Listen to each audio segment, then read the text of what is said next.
you should take the screenshot of it. Okay, so I hope this question is visible to all of you. Yes, sir. Yes, sir. Okay, Yes, sir. so okay, beta, take the screenshot of it.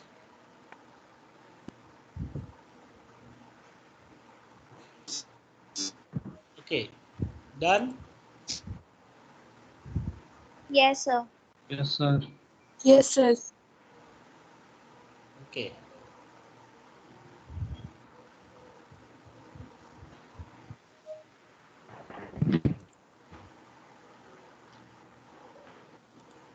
So okay, students, so now just I am going to read the question, then after I will be discussing ki how is to be solved.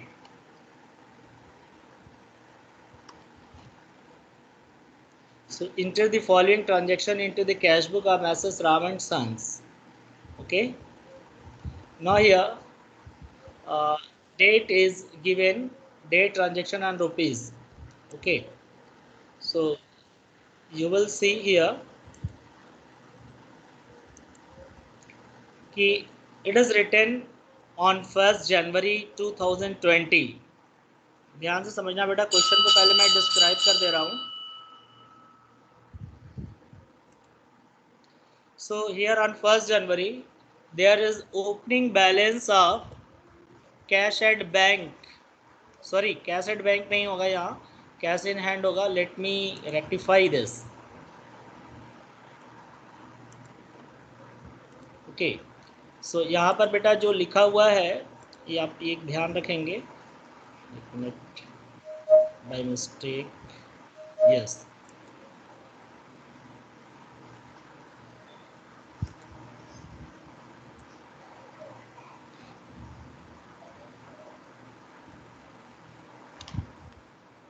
Yes, आप देखो बेटा, आप सभी लोग यहाँ cash in hand होगा. ठीक है,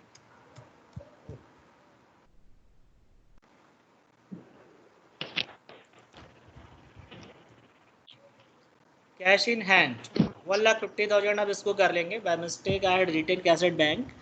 सो on 1st January it is saying that कि cash in hand means opening balance of cash was ₹1,50,000 and bank balance जो दिया हुआ है बेटा, देखो यहाँ लिखा है बैंक ओवरड्राफ्ट, है ना. तो जो बैंक ओवरड्राफ्ट होता है या credit balance of bank account होगा, तो आपको मैंने बता रखा था कि जनरली बैंक बैलेंस तो डेबिट बैलेंस होता है और it should be written in debit side opening balance, but sometimes it would be given as bank overdraft और credit balance of bank. It means कि आपका जो बैंक में डेबिट बैलेंस की जगह क्रेडिट बैलेंस है. ऐसा क्यों? कभी कभी बिजनेसमैन क्या होता है कि जितना पैसा उनका डिपॉजिट होता है इन केस ऑफ इमरजेंसी, उससे कुछ ज़्यादा विथड्रॉ कर लेते हैं.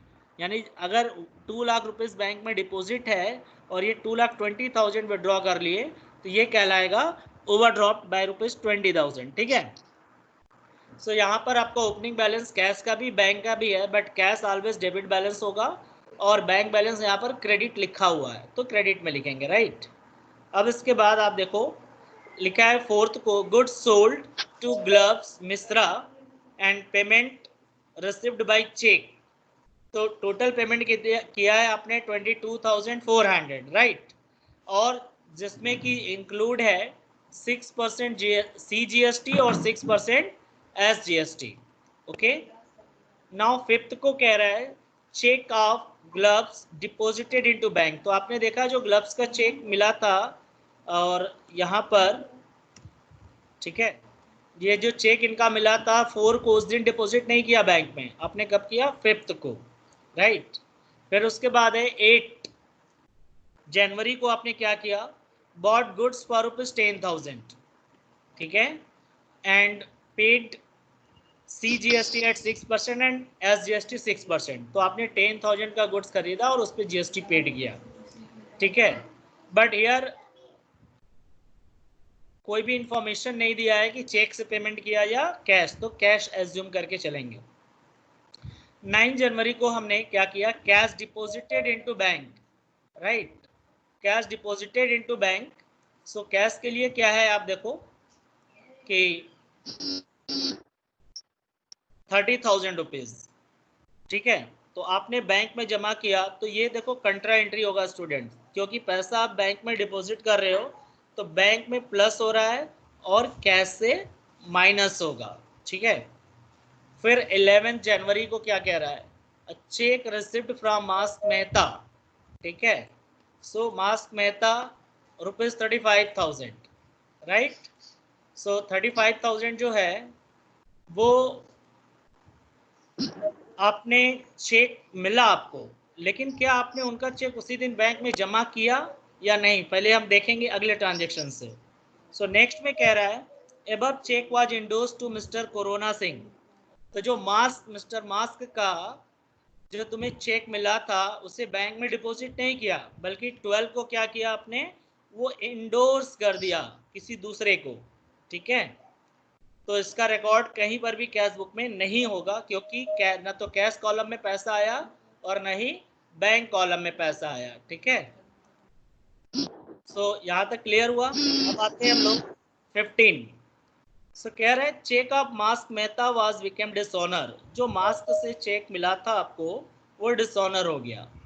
ठीक, तो डिसऑनर हुआ तो हमारे कैश बुक पे कोई इफेक्ट नहीं आएगा। क्यों? क्योंकि मास्क का चेक हमने जमा नहीं किया था बैंक में, बल्कि किसी दूसरे को दे दिया था।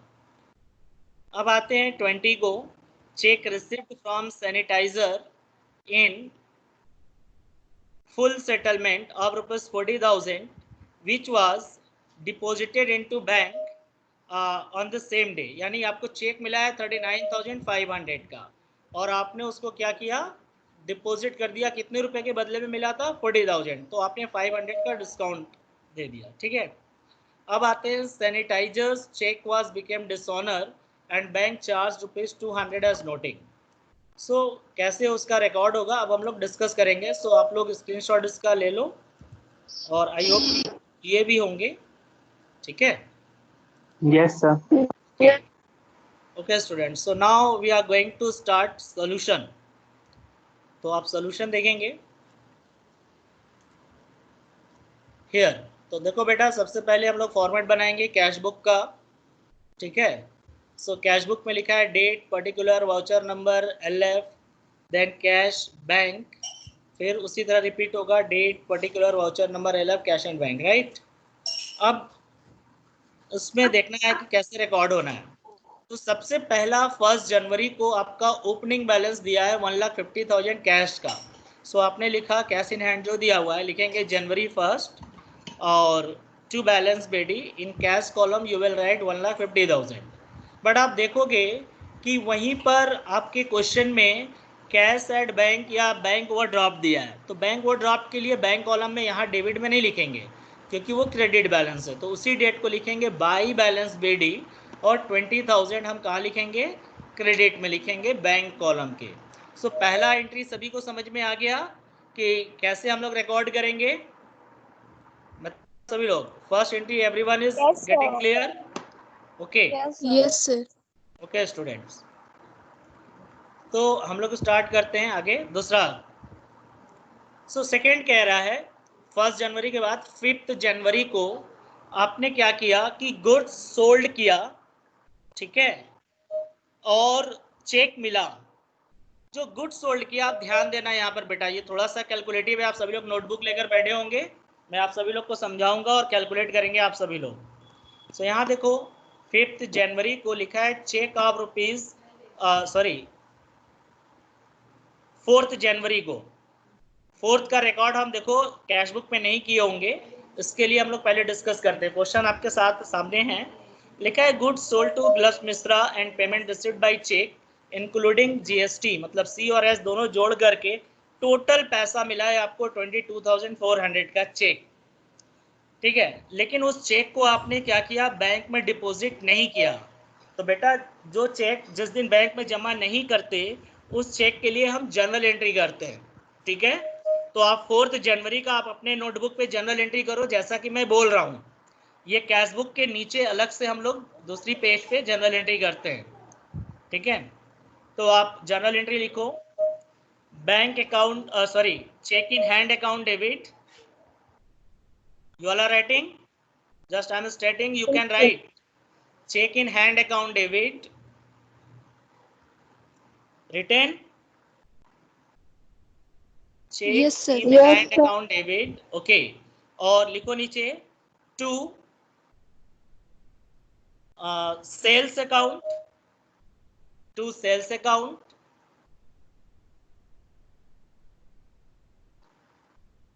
ठीक है। Yes, sir. और उसके बाद लिखेंगे टू टू आउटपुट CGST,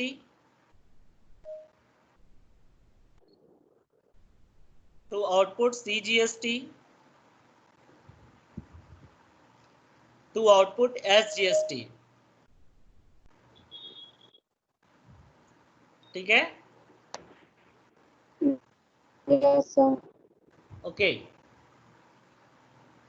तो देखो बेटा, अब आप सभी लोग एंट्री किए होगे cheque in hand account debit to sales account to CGST to SGST, ठीक है। अब क्वेश्चन ये अराइज होता है कि कितना पैसा सेल्स में लिखेंगे, कितना C में लिखेंगे और कितना S में लिखेंगे, राइट।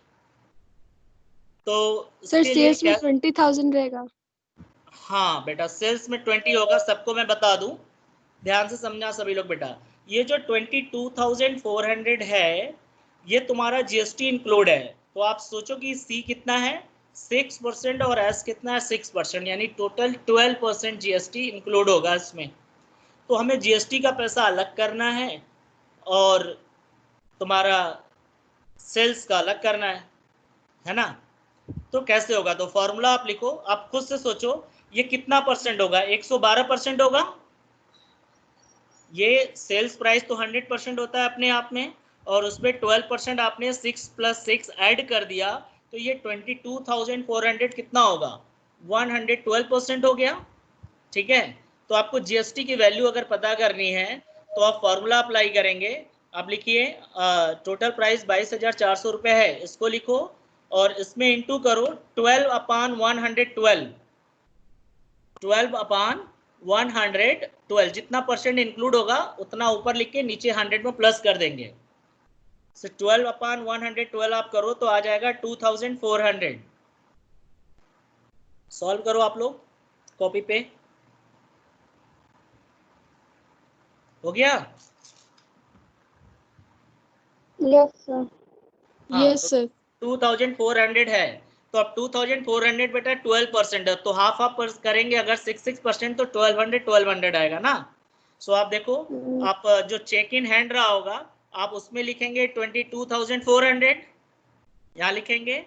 सेल्स में लिखेंगे 20,000, सेल्स में 20,000, और टू आउटपुट CGST में लिखेंगे 600 एंड टू आउटपुट SGST में लिखेंगे 600, ठीक है। सर 1200 ना। Yes, हाँ sir. सॉरी 1,200, सॉरी 6% तो रेट है ना, तो 1,200, ठीक है। तो 2,400 रुपये आपका GST आया होगा, जिसको आधा आधा कर देंगे तो 1,200 रुपये आउटपुट C हो जाएगा और 1,200 आउटपुट SGST, ठीक है। तो 4 तारीख की जनरल एंट्री जो होगी वो अलग जर्नल प्रॉपर में हम लोगों ने कर लिया, इसको कैश बुक में रिकॉर्ड नहीं करेंगे 4 तारीख को। क्यों, क्योंकि ना तो पैसा कैश में आ रहा है ना तो बैंक में आ रहा है, क्योंकि ये चेक हमें मिला और ये हम अपने पास ही रखे रह गए, है ना। अब 5 तारीख को यही चेक उठाकर आपने क्या किया, डिपॉजिट कर दिया बैंक में, ठीक है। तो अब बैंक में जमा कर दिया, तो 5 तारीख को क्या लिखेंगे आप, टू चेक इन हैंड, ठीक है। टू चेक इन हैंड आप Yes, sir. डायरेक्टली वहां दिखा दो 1,200 जितने रुपए का है, ठीक है। टू चेक इन हैंड आप दिखा दो, सॉरी कितने का है, 22,400 का आप लिखो। मैं यहाँ से इरेज कर मैं यहाँ अभी स्लाइड शेयर कर रहा हूँ, यस। तो यहाँ 22,400 डायरेक्टली दिखा सकते हो बेटा, आउटपुट लिखने की जरूरत नहीं है, उसका रिकॉर्ड हम लोगों ने कर लिया है, ठीक है। तो 22,400, और यहाँ आउटपुट लिखने की जरूरत नहीं है, आउटपुट तब लिखते हैं जब सेल्स लिखते हैं, क्योंकि उसका रिकॉर्ड तो हम लोगों ने जर्नल एंट्री में कर ही लिया है।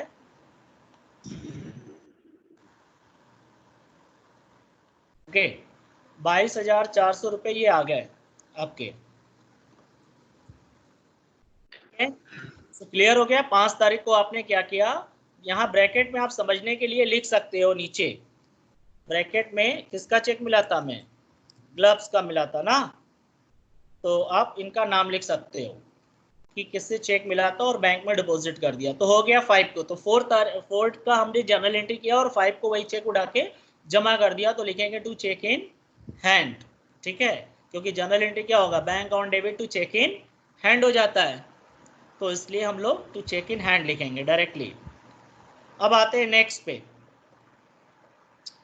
8 को आप देखो, आपके पास क्वेश्चन होगा जनवरी 8 बॉट गुड्स ऑफ ₹10,000, तो 10,000 रुपये का गुड्स आपने परचेज किया और उस पर पेमेंट किया 6% CGST और 6% SGST। तो बेटा यहाँ कैश पेमेंट है, so you will right in payment side. Okay, so payment side में हम देखो स्क्रीन पे शेयर कर रहे हैं, आपके सामने आया होगा 8 जनवरी को बाय परचेजेस अकाउंट, तो 10,000 इन कैश कॉलम और 6% C है और 6% SGST है, तो 10,000 into 6% will be 600 and 600 each. So लिखेंगे by input CGST and input SGST। समझ में आ गया यहाँ तक खुशहाली? Are you getting? Yes, sir. Okay, Yes, sir. Very good. So यहाँ तक हो गया। अब आते हैं 9th को।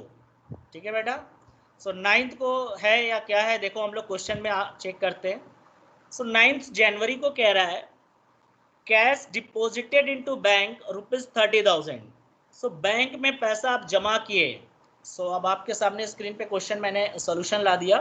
अब देखो 9th को आप पैसा जमा कर रहे हो, तो आप बताओ कि पैसा कहाँ आ रहा है कहाँ जा रहा है। ठीक है, पैसा कहाँ आ रहा सर है? बैंक में पैसा आ रहा है बैंक में पैसा आ रहा है और कैश और से कैश पैसा जा रहा है। जा रहा है। ठीक है, ठीक है, very good.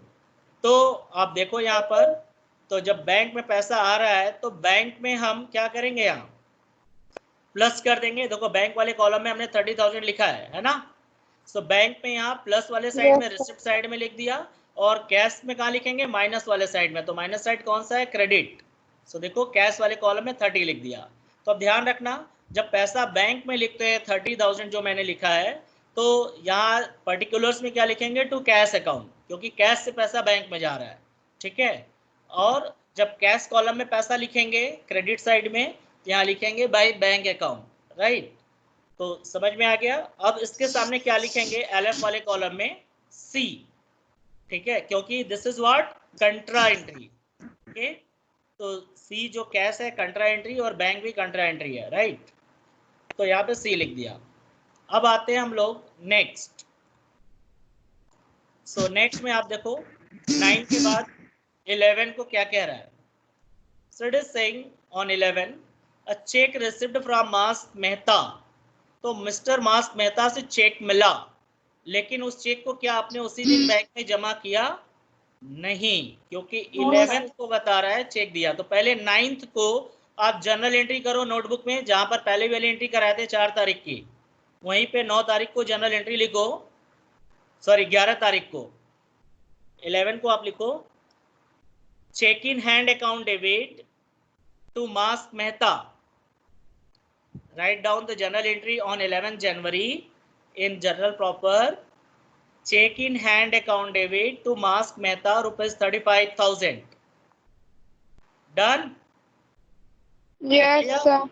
Yes, Okay. sir. Yes, sir. Okay बेटा, सो अब हम लोग आते हैं नेक्स्ट। अब कह रहा है 12th को। देखो बेटा 12th को क्या कह रहा है कि above check was endorsed to Mr. Corona Singh. तो जो अभी भी चेक मिला, above मीन्स जस्ट ऊपर वाला, अभी जो चेक मिला हमको मास्क मेहता से, उस चेक को उठाकर एंडोर्स कर दिया किसको, कोरोना को। तो ये अभी भी चेक का पैसा बताओ बैंक में आ रहा है या नहीं आ रहा है? नो सर, नहीं आ रहा है। नहीं आ रहा है, वेरी गुड। सो ये पैसा कहाँ जा रहा है, मिस्टर कोरोना सिंह के पास। तो इसकी 12 तारीख को जर्नल एंट्री करेंगे। 12 तारीख को जर्नल एंट्री करो, Corona Singh debit to cheque in hand, Corona Singh debit to cheque in hand. Journal entry करो आप लोग, और अमाउंट यही लिखेंगे 35,000 जो चेक मिला था। Done? Yes, Yes, sir. sir. Okay, very good. अब 15 को आते हैं।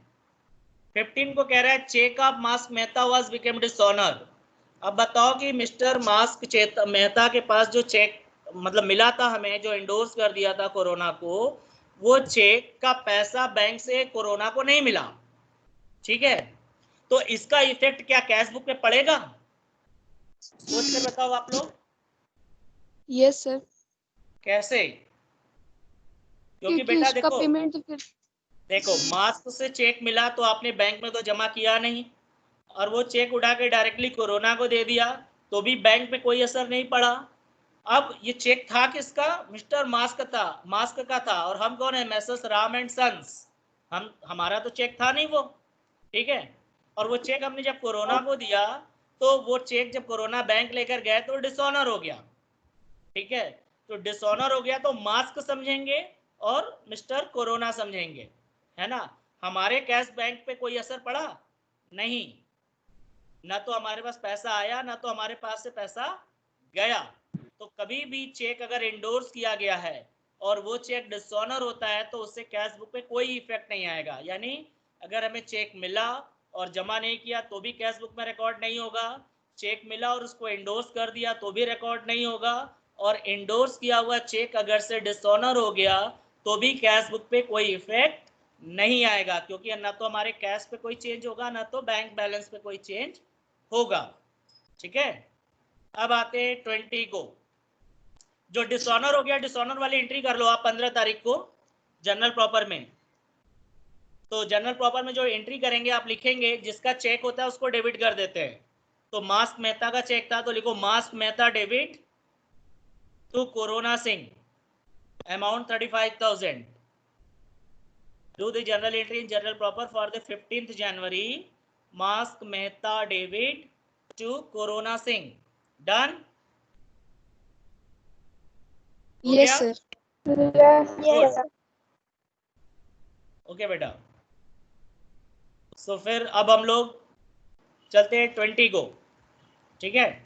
सो 20 जनवरी को कह रहा है कि cheque received from sanitiser in full settlement of ₹40,000 which was deposited in the bank on same day. So देखो बेटा 20 तारीख को चेक मिला और वो चेक आपने उसी दिन बैंक में जमा कर दिया। ऑब्वियसली इसका रिकॉर्ड कैश बुक में होगा क्योंकि पैसा आ रहा है, राइट।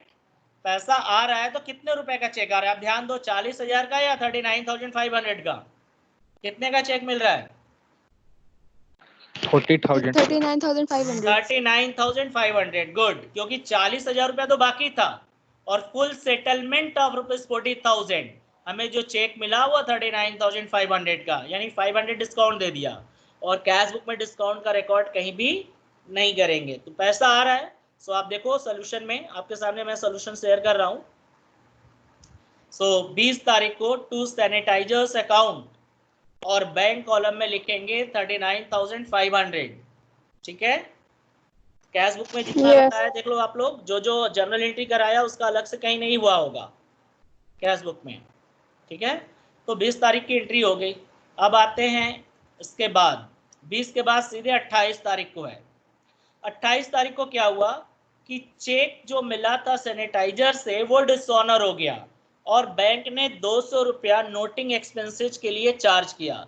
तो देखो बेटा जब चेक डिसऑनर होता है, जिसे कहता है ना चेक बाउंस हो जाना, तो जब चेक डिसऑनर होता है या बाउंस होता है तो बैंक उस चेक को नोट कराता है, उसके रीजन ऑफ डिसऑनरिंग, क्यों डिसऑनर हुआ उसके रीजन को नोट करता है और उस पर बैंक एक्सपेंसेस चार्ज करता है। और वो पैसा उस पर्सन को इमीडिएटली देना होता है जो बैंक में चेक ले गया होता है।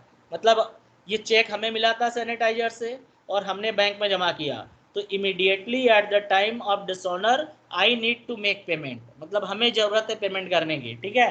तो बैंक वाला क्या करेगा, तो चूंकि हमने बैंक में जो जमा किया था 39,500 का हमने तो डेबिट में लिख दिया था बैंक कॉलम के, लेकिन जब ये डिसऑनर हो गया तो पता चला पैसा जमा ही नहीं हुआ। जमा नहीं हुआ तो अब माइनस करेंगे, तो माइनस कहाँ करेंगे? क्रेडिट साइड में। तो 39,500 तो माइनस होगा, साथ में 200 रुपये ये भी प्लस हो जाएगा नोटिंग का, क्योंकि बैंक हमसे 200 रुपया और हमारे अकाउंट से माइनस करेगा क्योंकि नोटिंग एक्सपेंसेस जो है डिसऑनर होने की वजह से। सो ठीक है। सो हम अब कैश बुक में क्रेडिट साइड में लिखेंगे 28 तारीख को, ठीक है।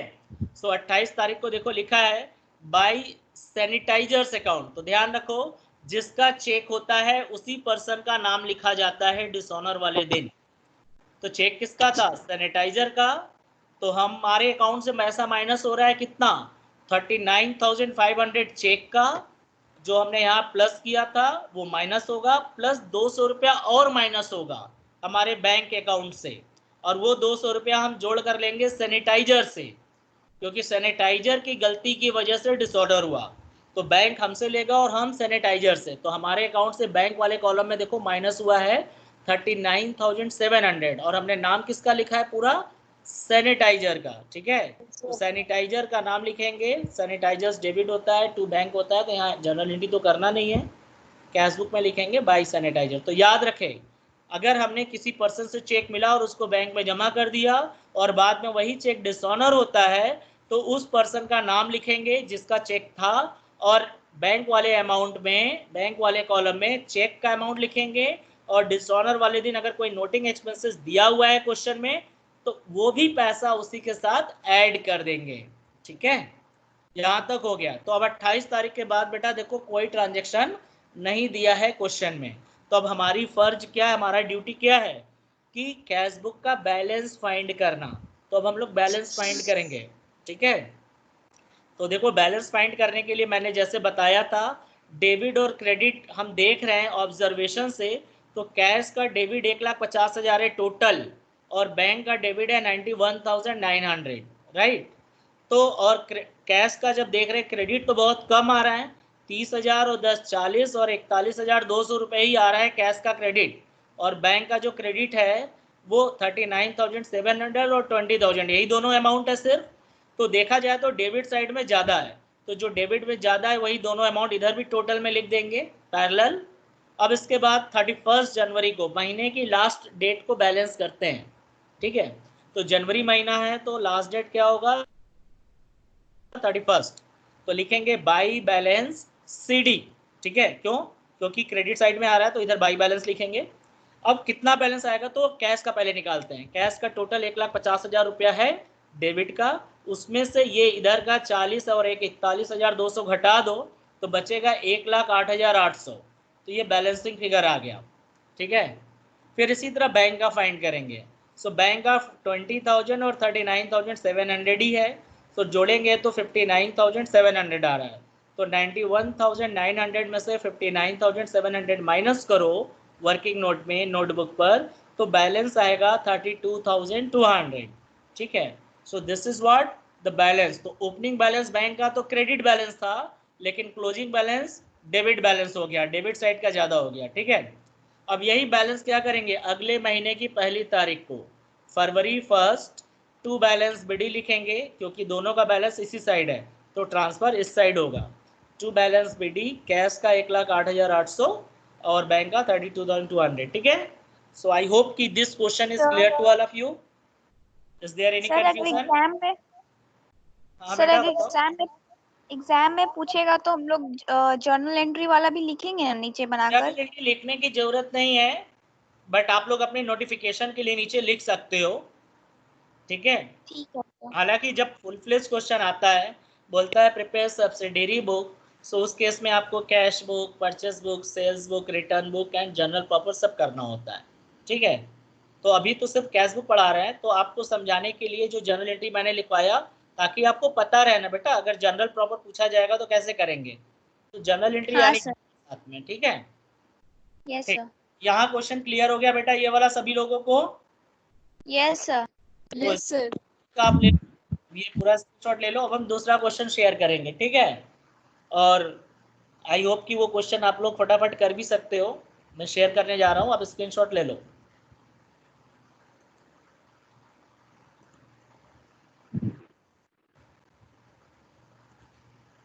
Okay, yes. सो आप देखो next question, enter the following transaction in the books of mister x. ठीक है, मिस्टर एक्स की बुक में बहुत सारे ट्रांजेक्शन्स हैं। अब देखो क्या है और उसको कैसे रिकॉर्ड करना है कैश बुक में। तो कैश बुक बनाना है हमको। इन द कैश बुक होगा, हमने सिर्फ बुक लिखा हुआ है, तो यहाँ मैं कैश बुक कर दे रहा हूँ। इन the cash book of mister x. So question हम लोग रीड करते हैं, आप स्क्रीनशॉट ले लो क्वेश्चन का। 1 अप्रैल को कैश इन हैंड और कैश एट बैंक दोनों ही ओपनिंग बैलेंस डेबिट बैलेंस होगा, क्योंकि क्रेडिट कहीं लिखा नहीं है बैंक के आगे। 2 तारीख को आपने 50,000 का गुड्स नगद खरीदा, cash, bought goods of ₹50,000 for cash end of ₹20,000 from Aditya. तो जब किसी पर्सन का नाम आ जाता है तो वो क्रेडिट ट्रांजेक्शन हो जाता है, ठीक है। 5th को है गुड्स कॉस्टिंग हाँ ₹50,000 वाज सोल्ड फॉर ₹50,000। तो 40,000 का गुड्स आपने सेल किया 50 में, राइट। 8 को है goods of ₹2,000 given in charity and goods of ₹3,000 and cash ₹5,000 taken for personal use. So बेटा गुड्स का रिकॉर्ड तो कहीं हम करेंगे नहीं, क्योंकि आप चैरिटी में तो बना रहे हैं, तो जो कैश से रिलेटेड होगा सिर्फ वही पोर्शन जाएगा। यानी कैश आपने 5,000 रुपया निकाला है पर्सनल यूज के लिए, पर्सनल यूज के लिए आपने क्या क्या निकाला ध्यान दो। यहाँ 3,000 रुपये का गुड्स और 5,000 रुपया कैश। तो गुड्स का रिकॉर्ड तो कैश बुक में होगा नहीं, सिर्फ कैश का रिकॉर्ड होगा। 10 तारीख को 10th को 5,000 रुपीज़ अपने कैश विड्रॉ किया बैंक से फॉर ऑफिस यूज, तो इसकी तो रिकॉर्ड होगी क्योंकि बैंक और ऑफिस के बीच में हो रहा है। But 3,000 for personal use from bank, personal use के लिए हुआ तो इसका रिकॉर्ड नहीं करेंगे, ठीक है। Yes sir. अब सॉरी रिकॉर्ड करेंगे बैंक से, लेकिन ड्राइंग होगा, ये कंट्रा एंट्री होगा। 5,000 3,000 की ड्राइंग होगा। 15 को cheque receipt from Rahul 12,000 which was endorsed to Rohit in payment on the same day. तो इसकी एंट्री होगी कि नहीं होगी, कोई भी बताए। No sir. नहीं होगा, वेरी गुड। हमें नो चेक सर। मिला और इंडोर्स कर दिया तो एंट्री नहीं होगी कैश बुक में। अब हाँ राहुल सर। चेक, राहुल का जो चेक इंडोर्स किया था वो डिसऑनर हो गया, तो क्या इसकी एंट्री होगी, नहीं सर। इसकी भी नहीं होगी, No, वेरी sir. गुड। दोनों की जनरल एंट्री होगी जनरल प्रॉपर में। अब इसके बाद है cash deposited in bank in excess of ₹5,000। ये पॉइंट देखो बेटा नया है, इसको हम समझाएंगे कैसे होगा। सो आप स्क्रीनशॉट ले लो और हम लोग क्वेश्चन पे आते हैं, ठीक है। Done sir. क्वेश्चन आपके पास आ गया स्क्रीन पे, ठीक है। Yes, sir. सो अब क्वेश्चन आप देखो, यहाँ पे लिखा हुआ है 1 अप्रैल को ओपनिंग बैलेंस दिया हुआ था, तो we will write to balance BD 80,000 and 1,20,000 as it is given, ठीक है। सो यहाँ तक समझ में आ गया। फिर उसके बाद 2 तारीख को आपने गुड्स खरीदा बेटा। आप देखो गुड्स आपने 2 तारीख को खरीदा है 50,000 का कैश, 20,000 का आदित्य। सो आदित्य वाला रिकॉर्ड तो नहीं होगा, सिर्फ आपका 50,000 का होगा, राइट। सो देखो by purchase account Yeah. 50,000 cash column में लिखा होगा, है ना, 50,000 कैश Yes, कॉलम में, यस। अब उसके बाद आप देखो नेक्स्ट 5 को आपने क्या किया, goods costing ₹40,000 was sold for ₹50,000। तो बेटा पैसा आ रहा है, पैसा Yes, आ sir. रहा है तो लिखेंगे, ठीक है। डेबिट कर। हाँ, तो कहाँ आ रहा है देखो, आप 50,000 रुपए का गुड्स मैंने लिखा है कि नहीं, एक minute let me check. Yes. इसमें 5 तारीख को कैश से सेल किया है, सो 50,000 रुपये कैश में लिखा है कहीं, नहीं हाँ लिखा है, सर। कहाँ है, नो सर। नहीं लिखा है बेटा, ठीक है। Yeah. हाँ नहीं लिखा है, तो आप देखो यहाँ पे होगा, और एक कॉलम जस्ट मैं I am going to insert a column, मैंने मिस कर दिया है एक रो, ठीक।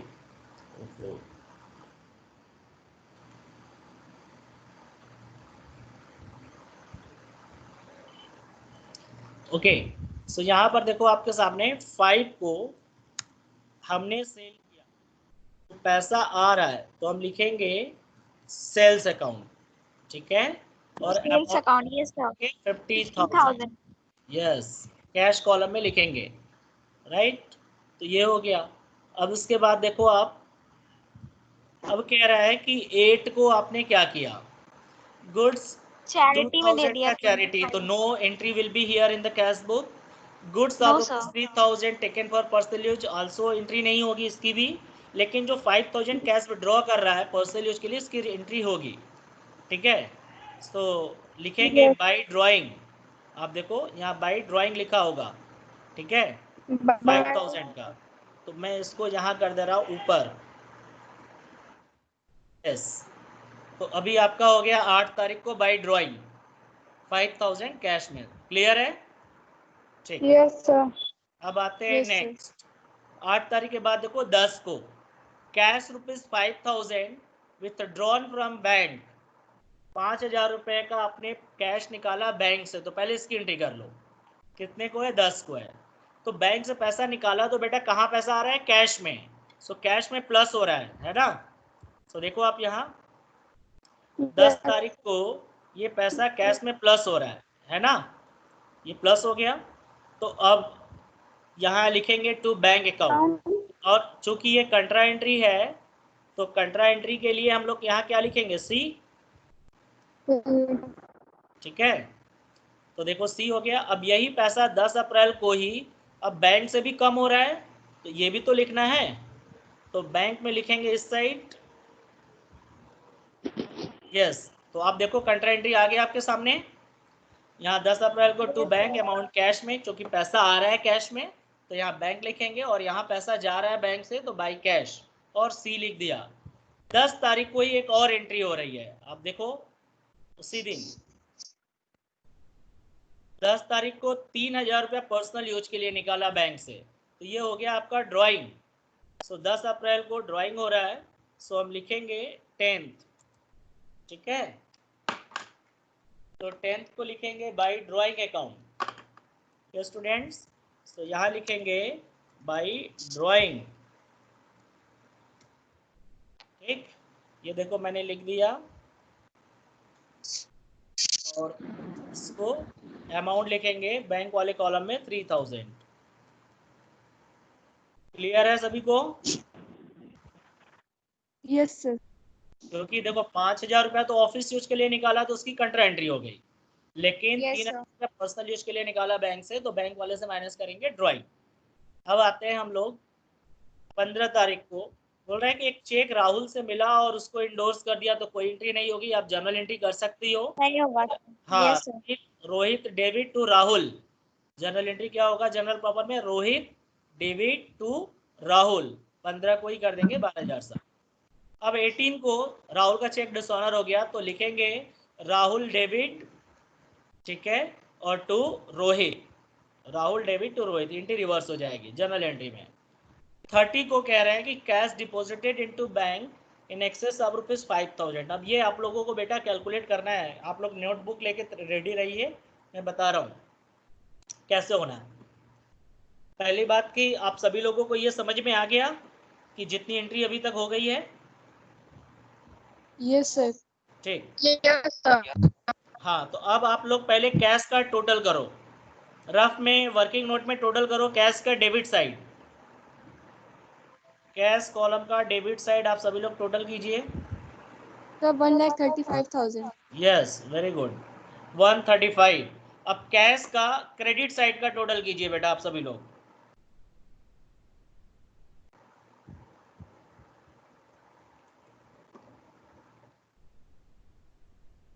कैश 55,000। का क्रेडिट कितना आ रहा है?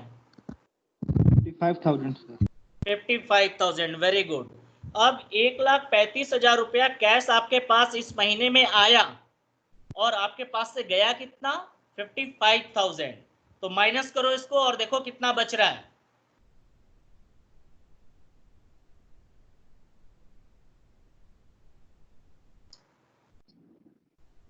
$30,000 सर। यस, कितना बच रहा है? 30,000। 30,000, वेरी गुड। सो कैसे 30,000 बचेगा बेटा? हमें ये नहीं समझ में आया। आप देखो कैश का डेबिट साइड 1,35,000 है, और क्रेडिट साइड जो है ये देखो ऊपर, ये है ना, ये सब हटा दो, एक 85 सब हटा दो। ठीक है, ये बताओ, और इसको भी हटा दो। चलो अब बताओ कितना है कैश में क्रेडिट?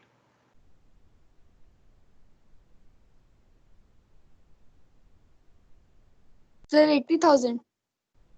क्रेडिट है 55,000, वेरी गुड। 80,000। 55,000 है, अब इसको माइनस करेंगे तो बचेगा 80,000, यस राइट। सर। क्वेश्चन में क्या बोला है, लास्ट लाइन आप लोग के पास स्क्रीनशॉट है? क्वेश्चन में लास्ट लाइन क्या बोला है?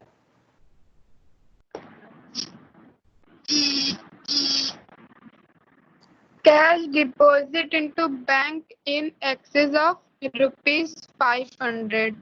5,000, Yes, sir. यस 5,000 रुपीज ना। तो आपके पास बचा कितना है? 80,000। मैं क्लियर? आपके पास Yes, कितना sir. बचा है? Yes, sir. 80,000 बचा है ना। और कह रहा है कि 5,000 रुपए से जितना ज्यादा आपके पास कैश होगा वो पूरा बैंक में जमा कर देना है। बात समझ में आ रही है? यही बोल रहा है ना, cash deposited into bank in excess of rupees 5,000। It means 5,000 रुपए से जितना अधिक होगा आपके पास कैश में वो डिपॉजिट कर देंगे। तो आपके पास है 80,000 रुपए, तो आपके पास 5,000 रुपया सिर्फ रखना है, क्योंकि 5,000 से ज्यादा जितना होगा जमा करेंगे। तो 80,000 में से 5,000 माइनस कर दो, कितना बचा?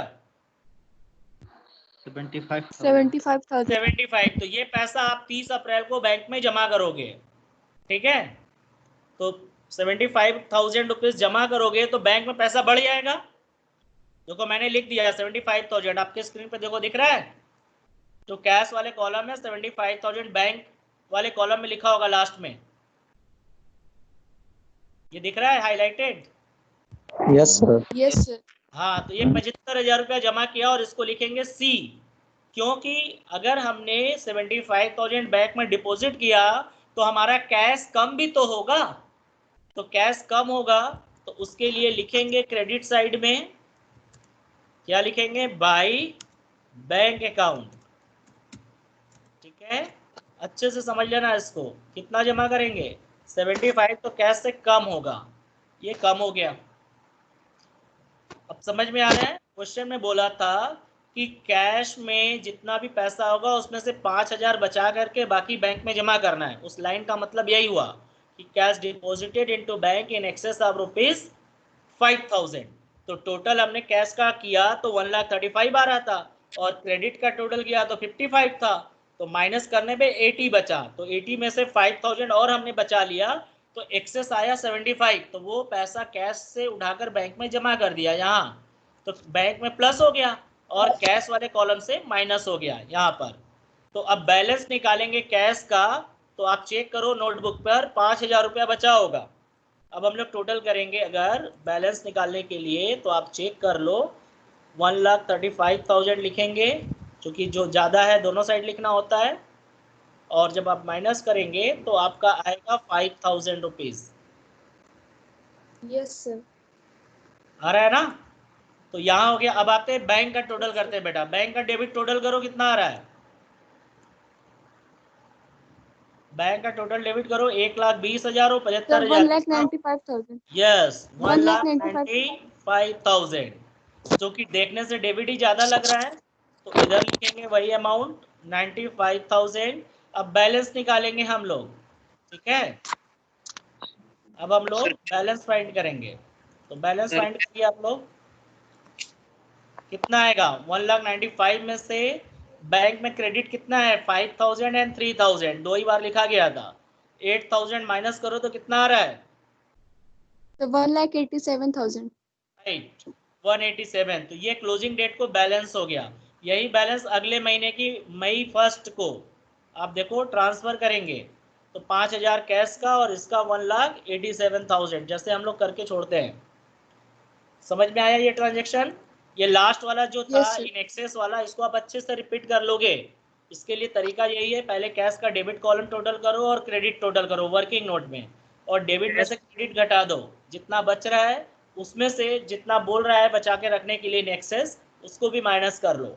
फिर जो आएगा उसको उठाकर कंट्रा एंट्री कर दो, बैंक में जमा कर दो, और इधर कैश से माइनस। तो कैश में लिखेंगे तो बाई बैंक, और बैंक में लिखेंगे तो टू कैश, ठीक है? और सी लिख दो दोनों साइड, यहाँ पर सी लिख देंगे कंट्रा एंट्री। तो इट रिप्रेजेंट्स कि हम लोगों ने कंट्रा एंट्री किया है। सो अब इसका स्क्रीनशॉट ले लो बेटा। अब आप लोग अपने से अच्छे से कैश बुक लगा सकते हो डबल कॉलम की। अब हम लोग नेक्स्ट क्लास में पेटी कैश बुक पढ़ेंगे। सर 1,35,000 होगा कैश में।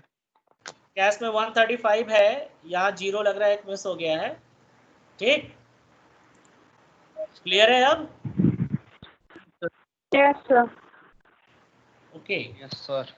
सो अब आप लोगों को कोई कंफ्यूजन है बेटा? कुछ पूछना है तो पूछ सकते नो हैं। सर।